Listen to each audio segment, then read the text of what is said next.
ചുറ്റും കാടുകളാൽ മൂടപ്പെട്ട് പീരിമേട്ടിലൊരു anganwadi. Peermade civil station റോഡിലുള്ള അംഗനവാടിയാണ് കാട് മൂടിക്കിടക്കുന്നത്.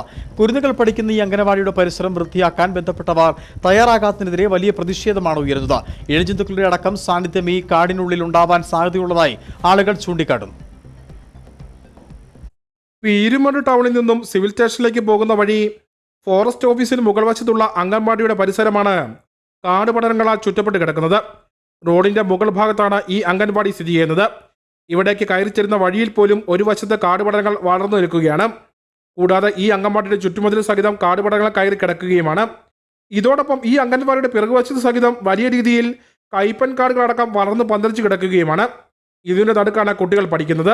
ആ പ്രദേശം മൊത്തം പാമ്പിന്റെ ശല്യമാണ് ഏറ്റവും കൂടുതലുള്ളത്. നമുക്കറിയാം, ഈ കഴിഞ്ഞ വണ്ടിപ്പെരിയാറ്റിൽ നടന്ന സംഭവം 11 വയസ്സായ കുട്ടിയെ പാമ്പ് കടിച്ച് മരിച്ച ഒരു സംഭവം ഇടയാക്കുന്നത്. ആ ഒരു അവസ്ഥ വരാതിരിക്കാൻ വേണ്ടിയാണ് ഈ പീരിമേടിന്റെ തൊട്ടടുത്ത് കിടക്കുന്ന ആ അംഗൻവാടിയിലെ പരിസരം വൃത്തിയാക്കണമെന്ന് നമ്മൾ ആവശ്യപ്പെടുന്നത്. ബന്ധപ്പെട്ടവരുടെ ഭാഗത്തുനിന്നുണ്ടായ നിസ്സംഗതിയാണ് ഇതിന് കാരണമെന്ന് ആളുകൾ ചൂണ്ടിക്കാണിക്കുന്നുണ്ട്. സമീപ നാളുകളിൽ പാമ്പിന്റെ കടിയേറ്റ സഹിതം കുട്ടികൾ മരിക്കുന്ന സംഭവം ഉണ്ടായിട്ടുണ്ട്.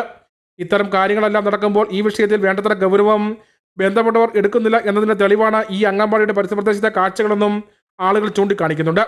ബന്ധപ്പെട്ട അധികൃതരുടെ നേതൃത്വത്തിൽ അടിയന്തരമായി അംഗൻവാടിയുടെ പരിസരപ്രദേശം ശുചീകരിക്കണമെന്ന ആവശ്യം ശക്തമായി കഴിഞ്ഞു. News bureau, Peermade. ഇനി ലോ പ്രൈസിൽ ഹൈ റേഞ്ച് ഓണം. ഏറ്റവും പുതിയ കളക്ഷൻസ് ഏറ്റവും കുറഞ്ഞ വിലയിൽ. High range home appliances.